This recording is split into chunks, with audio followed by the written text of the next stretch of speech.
नमस्कार मित्रांनो, Marathi job alert YouTube चॅनलमध्ये तुमचं मनापासून स्वागत आहे. नमस्कार. चला आज आपण एका जबरदस्त संधीबद्दल बोलूया. भारतीय हवाई दलात सामील होण्याची ही एक सुवर्ण संधी आहे. अग्निवीर वायू. ज्यांच्या मनात देशासाठी काहीतरी करण्याची जिद्द आहे त्यांच्यासाठी ही माहिती खूप खास असणार आहे. चला तर मग याबद्दल सगळं काही सविस्तर जाणून घेऊया.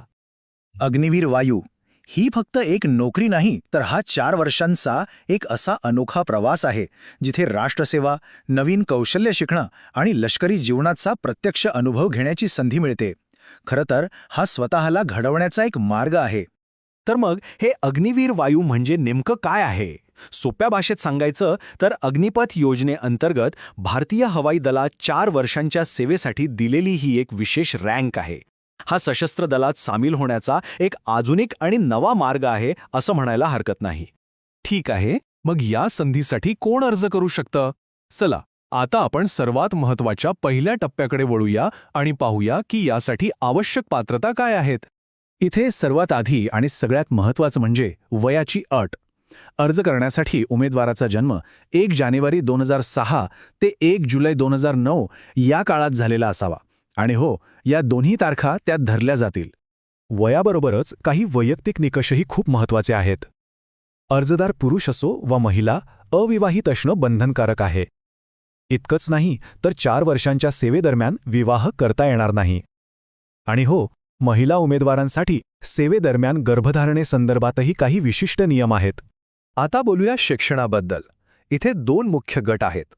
पहिला, विज्ञान शाखेतील विद्यार्थ्यांसाठी, ज्यांना गणित, भौतिकशास्त्र आणि इंग्रजीसह 12वी उत्तीर्ण असणं आवश्यक आहे. आणि दुसरा गट म्हणजे विज्ञान व्यतिरिक्त इतर शाखांमधील विद्यार्थ्यांसाठी. त्यांना कोणत्याही शाखेतून 12वी उत्तीर्ण असणं पुरेसं आहे. पण एक गोष्ट दोघांसाठी सारखीच आहे.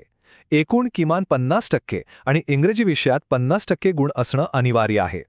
पात्रता तर समजली, पण एकदा निवड झाल्यावर हे 4 वर्षांचं आयुष्य कसं असणार आहे?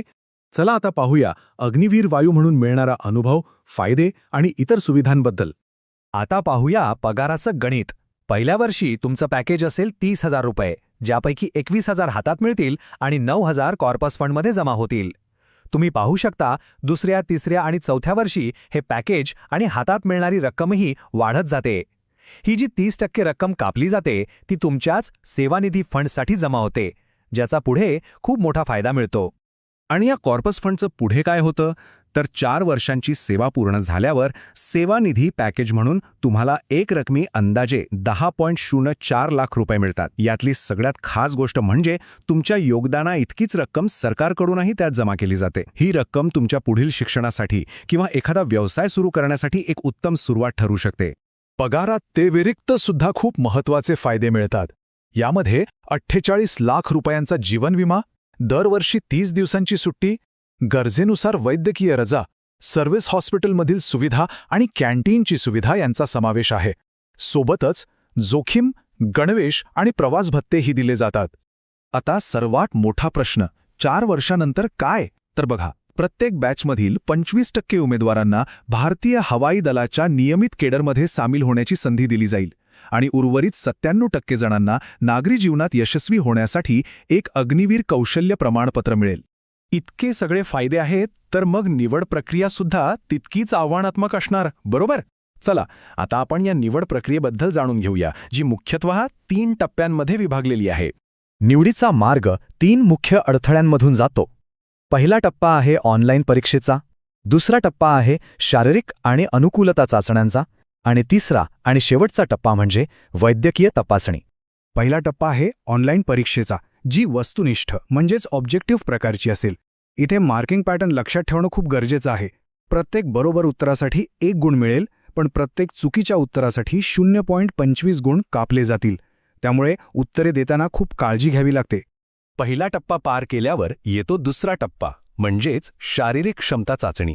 इथे पुरुष उमेदवारांना 1.6 किलोमीटर धावण्यासाठी 7 मिनिटांचा वेळ मिळेल, तर महिलांना यासाठी 8 मिनिटे मिळतील.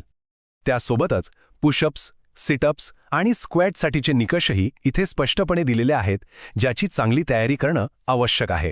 पण फक्त शारीरिक ताकदच नाही, तर मानसिक तयारीसुद्धा तपासली जाते. यासाठी अनुकूलता चाचण्या घेतल्या जातात. यातून लष्करी जीवनाशी जुळवून घेण्याची आणि वेगवेगळ्या परिस्थितीत काम करण्याची क्षमता पाहिली जाते. ठीक आहे, सगळे माहिती मिळाली. आता सर्वात महत्त्वाचं, अर्ज कसा करायचा. चला आता आपण या विश्लेषणाच्या शेवटच्या आणि कृतीयुक्त भागाकडे जाऊया आणि अर्ज करण्याची प्रक्रिया समजून घेऊया. सर्वात आधी या तारखा आपल्या कॅलेंडरमध्ये नोंदवून ठेवा. अर्ज करण्याची प्रक्रिया 3 मार्च 2026ला सुरू होईल आणि 10 मार्च 2026ला संपेन. म्हणजे अर्ज करण्यासाठी खूप कमी वेळ असतो. आणि परीक्षा 30 आणि 31 मार्च 2026ला होईल. ऑनलाईन अर्ज करण्याची प्रक्रिया खरं तर खूप सोपी आहे. वेबसाईटवर जाऊन नोंदणी करा, तुम्हाला युजर ID आणि पासवर्ड मिळेल. त्यानंतर लॉग इन करून अर्ज भरा, आवश्यक कागदपत्रे अपलोड करा, परीक्षा शुल्क भरा आणि शेवटी अर्जाची प्रिंट काढून जपून ठेवा. प्रत्येक टप्पा काळजीपूर्वक पूर्ण करा. अर्ज भरताना काही गोष्टी तयार ठेवाव्या लागतील, जसं की नाव आणि तारीख लिहिलेली पाटी धरलेला तुमचा फोटो, तुमची सही, डाव्या अंगठ्याचा ठसा आणि जर वय 18 पेक्षा कमी असेल तर पालकांची सही. ही सगळी कागदपत्रे आधीच तयार ठेवली तर अर्ज भरणं सोपं होतं. थोडक्यात सांगायचं तर ही एका गौरवशाली आणि महत्त्वपूर्ण राष्ट्रीय सेवेचा, एका परंपरेचा भाग बनण्याची संधी आहे. भारतीय हवाई दल आपल्या नवीन पिढीच्या संरक्षकांची आतुरतेने वाट पाहत आहे. आणि एक गोष्ट कायम लक्षात ठेवायची, भारतीय हवाई दलातील निवड ही पूर्णपणे निष्पक्ष, पारदर्शक आणि फक्त गुणवत्तेवर आधारित आहे. त्यामुळे कोणत्याही फसव्या किंवा बनावट दाव्यांपासून सावध रहा. तर मग आपले पंख मिळून आकाशात उंच भरारी घेण्यासाठी आपण तयार आहात का? ही संधी तुमचीच वाट पाहत आहे. अशाच नवीन जॉब अपडेटसाठी मराठी जॉब अलर्ट चॅनेलला सबस्क्राईब करा आणि व्हिडिओला लाईक करा. धन्यवाद.